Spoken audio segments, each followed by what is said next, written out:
Hey guys, thanks a lot for tuning in. My nickname is iFacePalm, and in this episode we're going to take a closer look at the recently introduced Italian Tier 8 Bisonte C45 heavy tank, which features the newly improved auto reloading mechanic. And during this tank review, we will be looking into whether if it's worth the gold next time it arrives to the premium shop, how its tank statistics looks. I will compare its stats against several other heavy tanks, which will be followed up with an extensive armor profile rundown with focus on its weak spots and strengths. And afterwards, I will take you guys alongside a couple of very recent battles, which hopefully will give you a good idea of this tank in action. And finally, I will finish up with a quick sum up and my rating of this tank. Okay guys, let's get started. Quick spoiler guys, if you have a weak heart, then this tank will definitely not be for you. But if you're looking for a tank which has a devastating damage potential, but more often than not can drive you completely crazy, then look no further, as this gun is really from another world. Okay, so what is this Bisonte C45 all about? And does this tank actually have the chance of becoming the new Progetto, both in regards of random battles, but interestingly also when talking about Strongholds? Could and would wargaming really set the new meta to purely consist of Italian tanks alongside the French EBR? And is the new improved auto reloading mechanic worth it, or is it just hyped up by wargaming and in reality nothing special? The thing is that when I first saw the first official statistics of this tank, I was like, yeah, this tank could actually be awesome. But then again, would wargaming really make the error of making a new Progetto? Lately, the new tanks that have been introduced to World of Tanks have been filled with secret stats that destroys them when you compare the initial visible statistic versus the secret stats. So is this tank any different? And most importantly, does it have a chance of becoming the new meta? Well, let's take a look by doing a quick stats rundown with my current crew and tank setup. This particular tank, my current crew is quite new because of the new Italian heavy tanks, but the current focus has been on brothers in arms, gun handling, mobility, view range, and it will be followed up with repairs. For the equipment, I fitted a vertical stabilizer, turbocharger, and binoculars. And you might be wondering what is happening and why on earth would I pick such equipment? I'll try to explain during the tank review. For the ammunition, I've selected 26 AP shells, which each delivers an alpha damage of 360, average penetration of 218, and actually quite decent shell velocity of 1155. For the gold shells, this tank uses heat shells, and here I've fitted 25, which gives us an increased penetration value of 52, but at the cost of a very poor shell velocity of only 800 meters per second. And this also explains why my shell setup looks like this. When I'm firing at long range, then I really want to use that shell velocity, because the difference of 1155 versus 800 is quite big. And last, I have fitted 9 high explosive shells. For the consumables, nothing unique. Small repair kit, small first aid kit, and spaghetti with meat sauce. So the average damage was 360, nothing out of the ordinary, and this is a heavy tank, so 360? Nah. 280 standard penetration, quite average. And then of course we have the improved auto reloading mechanic. So this particular gun can have 3 shells fitted with a clip damage potential of 1080, which sounds very decent indeed. So the Italian tank features the new improved auto reloading. Before this short introduction of the game mechanic, do notice the slow reload speed, because in this tank you will find yourself very often with no shells in the magazine, and you will have to wait 15.3 seconds. That is a lot for the first shell to just deal 360 alpha damage. And then the next shell is 13.5, and then 10.8. Still 10.8 reload second for just 360 damage for a heavy tank? Well, this new mechanic should be awesome. But what is it? Well, the new improved auto reloading mechanic is supposed to give you a slight advantage if you fire your shot before you are fully loaded, which will cause your following shell to receive a bonus to its loading time. The amount of bonus that you will receive will depend on which loading stage is interrupted. There are in total 4 stages. The first one doesn't really do anything, but will make you aware that you are getting close to receive a bonus. The second stage will give you a 16% loading time acceleration, stage 3 33%, and stage 4 will result in 50%. This might all sound like awesome, but in reality I barely notice it, because the bonus is really only available and stepping in just a few seconds before you are anyway finished with your reload. I don't mind that once every 3 battles or so to get a few seconds subtracted, that's good, but groundbreaking, I don't know, because the tank already is really suffering from an extremely slow reload speed. And this we can also see on the damage per minute, because in this current setup with a crew, with brothers in arms, with food, we are just barely achieving a damage per minute of those 2000. So yeah, 39.5 seconds to fully reload this tank. That is slow. For the gun traverse speed, 28.96. Gun depression of minus 10 degrees is awesome. Aiming time of 2.42. Furthermore, a dispersion of 0.38. Yes, you will see in the tank comparison that this gun is truly special. Not really because of the improved auto reloading mechanic, but truly special because of its horrendous gun handling. HP wise 1400. For a heavy tank, a T8 is definitely at the low end. For the hull armor 135, 75, 30, and for the turret armor 185, 80, 50. We're of course going to take a closer look at this in the armor profile rundown. The horsepower per ton with my current setup is 13.3. This is also why I have fitted a turbocharger. I must say guys that I have played around with this tank around 50 games or so currently, and I have been changing quite a lot. And this is the setup I ended with, it is not the setup I started with. So the top speed with the turbocharger 54 an hour forward and 17 reverse. Those 2 extra kilometer per hour for the reverse speed from 15 to 17 might not seem a lot, but I definitely do not mind it, and this is also the main reason why I have fitted the turbocharger, to accelerate that slightly faster, especially at ridge lines, to get into the cover as soon as possible, and that 2 km an hour helps out. Tank features a traverse speed of nearly 32 degrees, and the camo is nothing unusual for a heavy tank. With the binoculars fitted, I have a view range of 531. So keep in mind guys that this tank has a nice base view range, which we will see in the comparison, so you could easily switch the binoculars. Current stage we are at 425 without binos fitted. If we added coated optics, we would achieve a view range of 467, and with improved ventilation 435. To notice I have a bounty ventilation lying around. If I have that one fitted, it would be 439. So it's not bad. But for this particular tank, most players would definitely benefit either from coated optics or having improved rotation mechanism fitted to further support the gun handling. But I must say guys, the gun handling is so bad, so it even makes me wonder if I should have a vertical stabilizer on the tank, because it feels like a lottery every time I fire a shell. Okay guys, let's take a look at the stats comparison. Okay guys, so here we are in the stats comparison, where we're going to compare the Bisonte C45 against the Object 252U, IS5, IS3A, 7032, Somua SM and Emil 1. The Defender and the IS5 included very shortly, just to show you guys how the gun handling is of the Bisonte C45, because the Defender and the IS5 are not really the tanks that in general are famous for their gun precision and gun handling. So let's just scroll down here, take a quick look at the gun handling of the Bisonte versus the Defender and IS5. Aim time 2.7, Defender 3.2, and IS5 had 3.2 also. The dispersion 0.42, 0.44, 0.46, but when moving it's worse. When traversing and turret traversing, it's also worse.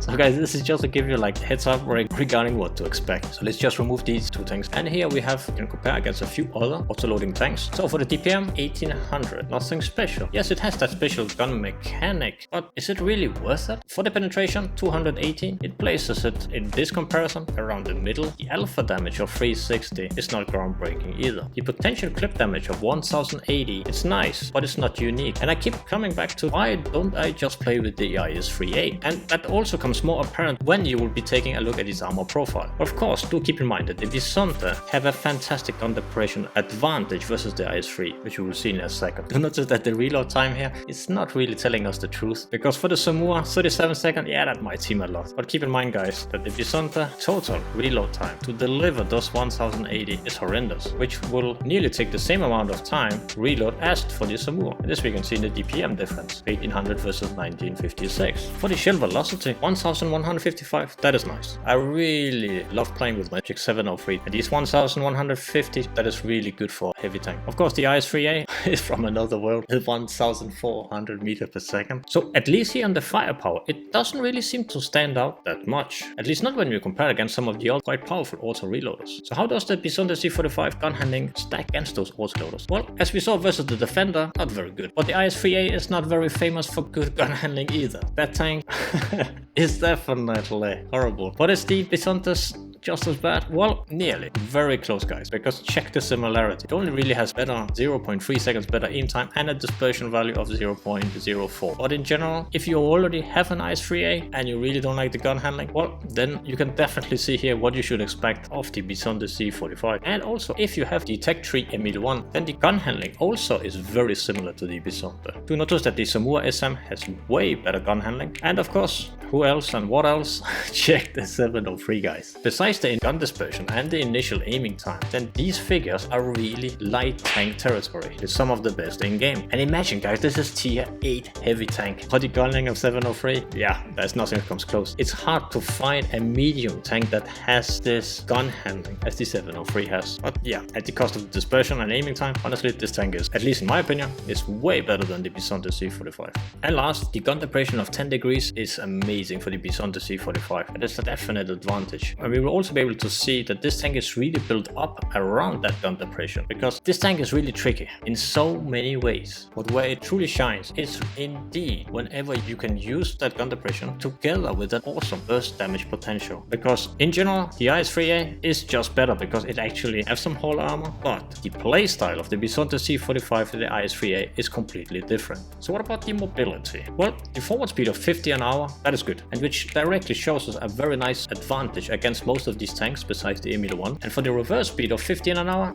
nothing groundbreaking. The Somua SM definitely stands out here with 20 an hour, despite a bad forward speed. But as I personally really want that reverse speed to be as high as possible, and also furthermore that the horsepower per ton are definitely not unique. And this is also the reason why I have fitted the turbocharger, to increase especially the reverse speed, but to also get that extra acceleration. Because 50 an hour in a tank that has a power to weight ratio of 12.46, it's really not going to reach that speed unless it's going downhill. And that power to weight ratio is neither receiving any advantage from the terrain resistances, and even when comparing against the other tanks, it doesn't really stand out either. So for the turret traverse, 26 degrees is not bad, but I do wish it was faster. I know that in this comparison it looks good, but I would definitely not mind at least 5 extra degrees for the turret traverse. And that is the same with the tank traverse, which is 26 degrees, and again places it around the middle. The interesting part, armor, because at this stage, when we look at the mobility, that is definitely heavy tank territory. The forward speed looks quite extreme for a heavy tank, but then again, the power to weight ratio, yeah, that tank is not going to achieve those 50 km/h forward speed. For the gun handling, that's definitely heavy tank territory. And for the firepower, that reminds me at least more of a medium tank. The slow intro clip reload speed, yeah, that is definitely heavy tank territory. The shield velocity, good.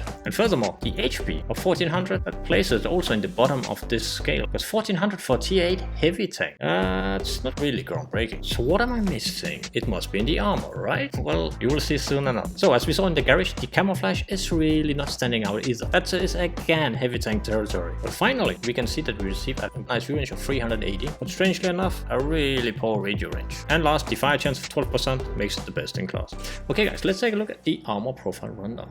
Okay guys, so here we have the Bisonte C45 armor profile, and for this rundown we're going to use the 218mm penetrating AP shells. Let's take a look at the live view. Yeah, looks interesting, because what is this special layer here? If you notice again in the visual view, there is actually an additional armor plate lying here with spaced armor. But how good is it? Well, let's take a look. Size of the turret, 280 to 190. Move a bit closer, ranging between 225 to around 236. Moving a bit closer to the gun mantle, we have values of around 200, but at an angle of 75 degrees. And then we have some nice figures of 360. We're moving even closer to 160. And at the gun mantle itself, yeah, around 320 plus with lots of spaced armor. And just above the gun mantle, around 250. But just below, 500. That is crazy. 500 to 460. Some really nice figures here. And even in a few places 630mm. And when we look just below, around 230, 220, 230. And for the whole armor, do notice 200mm, but a ricochet. This is simply due to the beautiful angling as we see it here. And even on the hull itself, you have some spaced armor, another 20mm lying on top. But nevertheless, it results around 200mm, and the places where there is no spaced armor, 190. So the effective armor difference is not really groundbreaking, between 190 to 200mm. And on the lowest part, 120 to 130. And how does it look if we switch it to the 270mm hit shells? Then it becomes a bit greener, but you definitely still stand a chance of bouncing a heat shell that is fired here. But keep in mind guys, this is a heat shell. Yes, the hull armor is not very great, but the heat shell biggest enemy is spaced armor. What about if this was an IS-3 that was shooting at it? Well, let's take a look. And here we have the IS-3 that is firing the 265mm APCR shells. And suddenly check the percent of a chance we have to penetrate. It's higher in comparison to previously. And to be honest guys, this part here, it is just penned by anything. I don't recall last time I have bounced anything with my hull armor. This tank is purely and truly only about the turret. And those 10 degrees of gun depression, which is amazing. This is where this tank will shine. If we try to side scrape the tank, if your hull armor is not hidden, yeah, tanks will just penetrate you like butter, as you notice. But we know the tank have a fantastic 10 degree of gun depression, so how will the armor look if we utilize it? Let's put the turret down and let's see how this looks. Keep in mind guys that we are still using the 265mm of APCR shell. Definitely on the sides, due to the angle and additional spaced armor, there is of course a bounce. Being a bit close, receiving around 299 to 300mm. But of course, if this is how you're facing the tank, best chance will be to shoot it just to the lower left part and the lower right part of the turret, which you can see here. This part here is around 250mm and the same here. Where in the other part here, at a well angle, the shell will simply ricochet. If those lower parts are not visible, you can also shoot just above the spaced armor of around 270mm here, or alternatively, take your chance with this 290mm. Okay, let's take a look at the side armor, which also have spaced armor built in. Here we have just above 100mm of effective armor, around 75mm, and even through the tracks, where at times you receive several layers of spaced armor, it is still not enough to bounce the shells.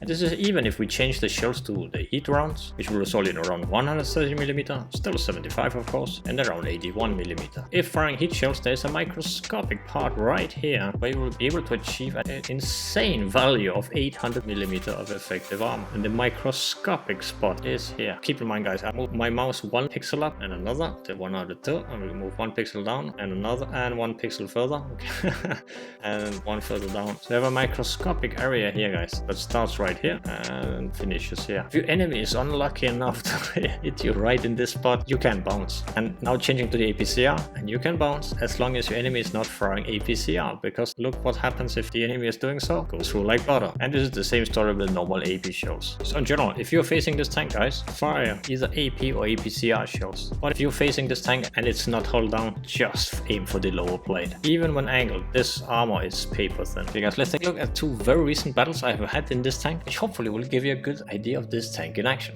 Okay guys, so here we are in El Haluf. I'm playing in the Bisonte C45. And this starts to look very nice. We are top tier, facing tier 6 tanks. And yeah, you guessed it, I'm going directly towards the C2. This could be really good, because if there's something where this tank should excel in, and at times does indeed so, then it's really at those ridge lines, because that 10 degrees of gun depression, it's amazing. Good notice the nice top speed we had, because we also were helped by the slope, so we're going downhill, but now it's going to go up. So let's see, even we have a turbocharger fitted, how sluggish is this going to be? 14 an hour, barely. Yeah.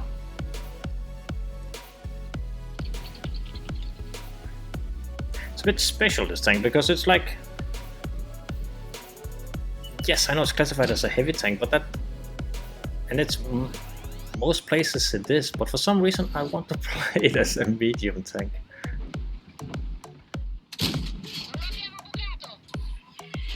Put another one in. Okay, that finally it hit. Okay. It's a bad shot, that one. Check this, 15.26 seconds reload speed guys for the first shell. Wasn't really well aimed or well shot by me there. Oh, let's see, can we put in... So you guys noticed there was still around 9 seconds left from that shell, and we don't receive any bonus there, because the bonus first starts to step in when the shell is more than 50%. Well, it has less than 50% left. It's really at those last few seconds. Just wait to get my reload fully up. Need some of it. Oh, that guy's attacking the Tiger 1 is going nuts. Okay, let's see if we can help him out. Okay. Ah, I can't. Okay. Yeah, should maybe open now. Once the artillery super skilled players hit us, let's see if we can finish the C69. Nope. It was Same didn't help down. Let's get away. I'm a bit afraid I will get pushed from all of those guys over there.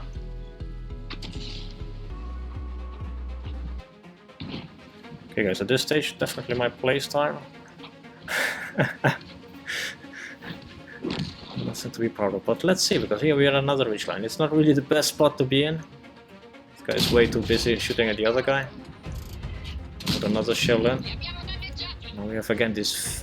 Oh, I don't hope that guy is going to push him. Back. Because even if VK3002D was able to penetrate us, and that is with the standard AP shell. Good, the Tiger 1 is helping us again.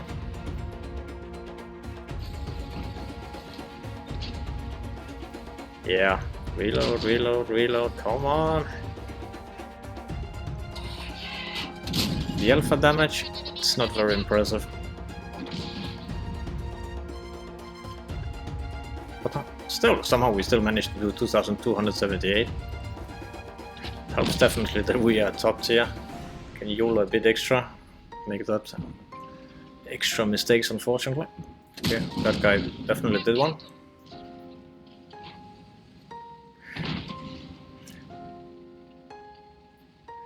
The thing is about this tank is that, yeah, I really like to play, you know, aggressive, like a heavy tank. But then that also means that I very much often end up, yes, reloading for more than 15 seconds.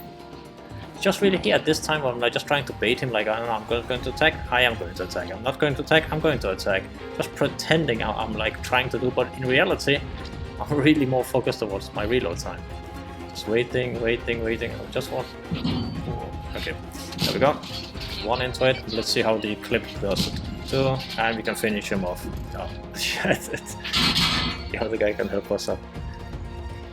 The burst damage potential of the 1080, that is good. That is really good when you want to strike in. It's so important to have somewhere where you can like take cover to either reload, or at least you can pretend that you want to push in and attack the enemy tank if he is not certain how far you are in your reload moment. Ouch. Put another one in. Come on. Oh, just hidden away. We only have 327 life left. Oh, nice. That's a bit lucky snapshot there, so beautiful. Is that guy? Okay. Bit work, because we got the T3485 on the left. Yeah, what should we do? Shall I push this guy? But this guy seems to drive away, because that guy's speed is way better than ours. So it's not really the most fastest tank. Okay, let's see if we can put in a shell on the Tiger too. This thing is only... Maybe our Super Chaffee will know what to do if he spots him. Maybe we hit it. Oh, I can see the T3485. Back. Yeah, penetrates us, of course. Yeah, and now our loader is also dead. Check the reload speed. Reverse. Run. Okay, that was good with the Super Chaffee is actually saving us. What? And the Tiger 2 is shooting at us.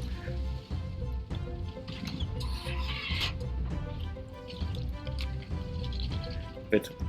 I'm hoping the Chaffee will kill off the T3485. Of course, we got the fail. Okay, can we put in a shell on this guy?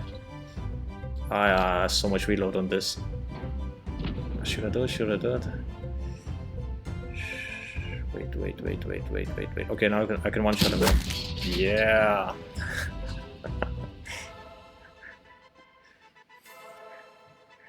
Okay, we still have a long reload. I'm worried about the T3485 because if I have one shell and I miss that, which there's a good possibility of, that guy could actually finish me off. Got a 180 alpha damage gun. Should be more than enough. So I'm thinking he could go behind me, of course, on the other road. Just want to verify that I will not be shot in my rear of this guy. Nope, he actually went the original way. Ooh, that was close. You have 2 shells loaded. Can we go? Second one. Yeah.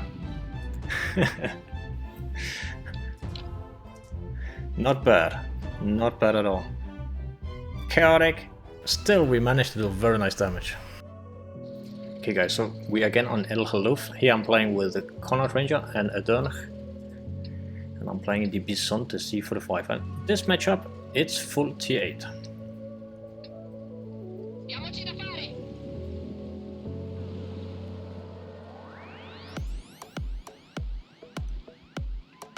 It's going to be a bit interesting because plenty of mediums, several heavies, and only a few tank destroyers. Luckily, no artillery.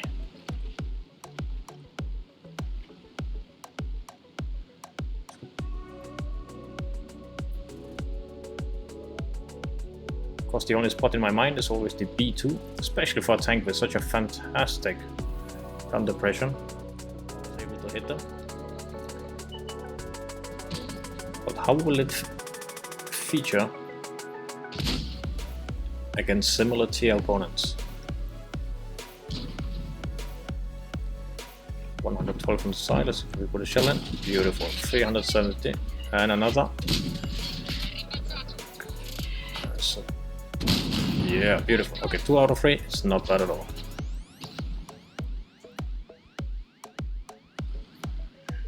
Now this painful reload, 15.26 seconds for a 360 damage shell.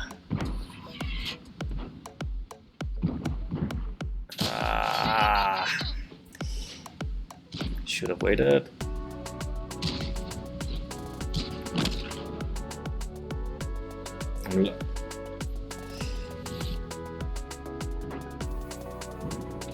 Do keep in mind, guys, that I've loaded heat ammunition.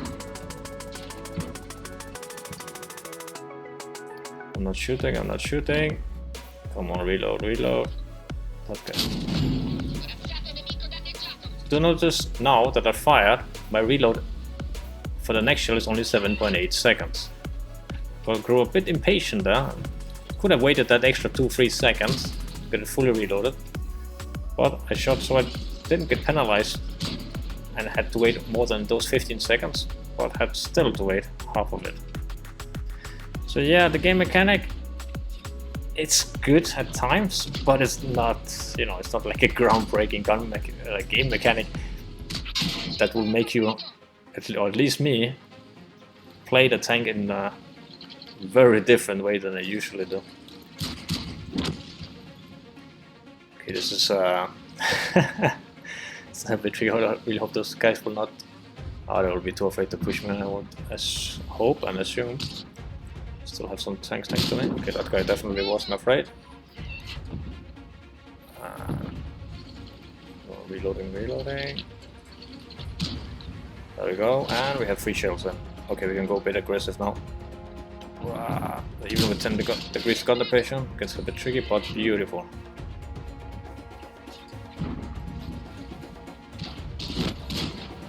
But that gun depression is really good, especially at these ridge lines. Makes us able to play this tank in a way that we are not able to do with most of the tanks in the game. Nice. And at this range, the gun, yeah, it hits very, very often. But I must say, in long range, guys, this gun is really bad. And do notice that we didn't have, we weren't hiding our lower plate. And yeah, the enemy tanks just penetrates us like butter. And do notice that the shell that the T44 just hit us with was an AP shell. Okay, let's hurry down. 1 second for certain, this tank has a beautiful acceleration down here. Even with one of its tracks damaged. Okay, 10-4 already. It's just about finding some of the remaining tanks and clean them off. And we have 3 shells ready again. So the enemy team is quite mixed around. There's a Waffenträger here very close. Let's follow the 274A.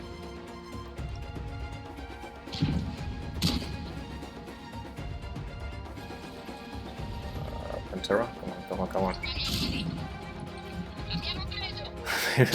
Maybe the guy don't know that we also have a reload on our tank. And now again we have to wait. Come on, reverse.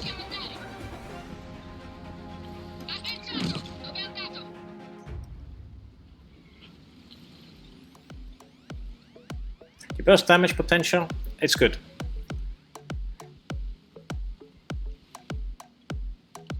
I really like tanks with the auto reloader mechanic. As you guys already might know, the Progetto is my favorite tank in game. I think it's completely... it's awesome. It's simply beautiful tank. So this new mechanic, or with another Italian heavy tank, that's awesome. It's always good whenever there will come new heavy tanks into the game. I look very much forward for the Italian heavy tank 3, how that is going to look. But of course, I have my worries, because if this is going to be the, you know, the best tier 8 heavy tank for the Italian line, as this is a premium, oh my god, how are the how is the gun handling going to be of the Tech 3 tier 8 heavy tank?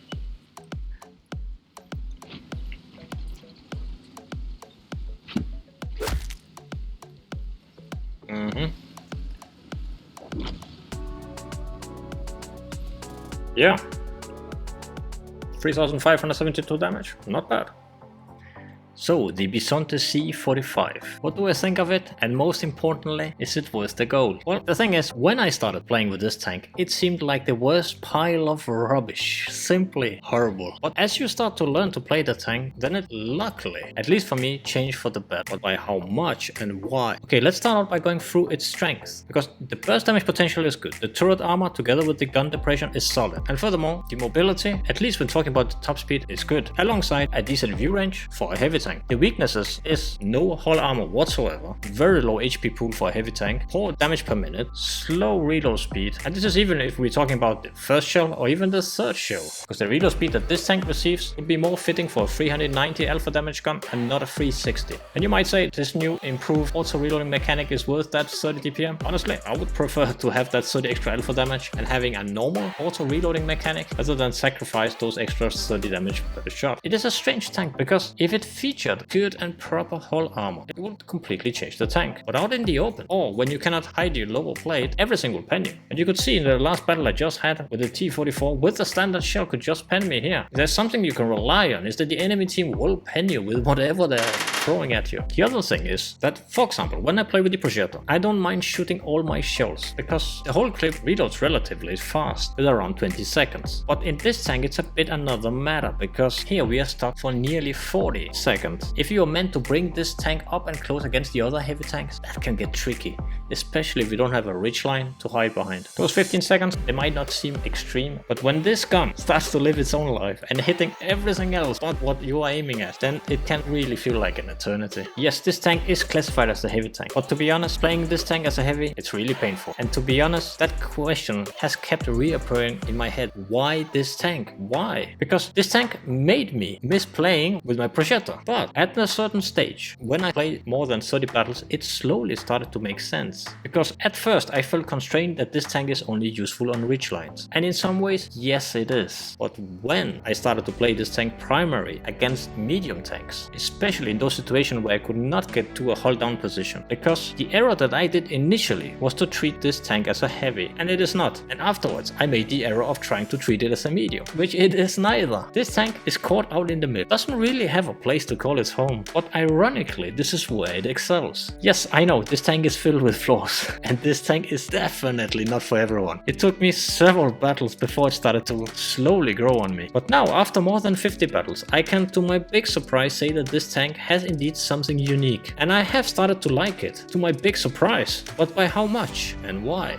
The thing is, as you guys might have noticed, I have quite a few T8 tanks, and some of them I honestly haven't played with in years, simply because they either are weak, mediocre, or simply boring. They offer nothing unique on the battlefield. And one of those questions whenever I take a look at a tank, would I play this tank from time to time, even if it has one of the most horrible guns ever? Then yeah, I feel confident I will. So how many facepalms would I give this tank? One thing is for certain, if this tank was a single shooter, then I would honestly give it 1 facepalm. But the auto reloader changes this tank for the better, and therefore it receives 3 facepalms. The funny part is that I got asked recently which tank would I prefer, the Progetto or the Bisonte, and I instantly could only reply that I would pick the Progetto 100 out of 100 times, because it's simply that much better. But still, despite the countless flaws, then this tank still ended up surprising me positively to such a degree where I can see myself playing this tank from time to time, and despite its horrible gun handling, then as long as your expectation towards the gun precision settles down, then this tank can, in the right situations, indeed be devastating to the enemy team. Okay guys, let's finish up. I hope that this tank review was helpful towards your decision on whether you should pick one up from the premium shop next time it is for sale. And thanks a lot for watching guys, this was my tank review number 25. I hope you enjoyed it, and let me know what you think of the Italian Bisonte C45 in the comments below. And as always, if you like to see more crazy content from my side, feel free to leave a like or even subscribe. It's a big thumbs up for me and I appreciate it a lot. Cheers guys, take care and see you next time.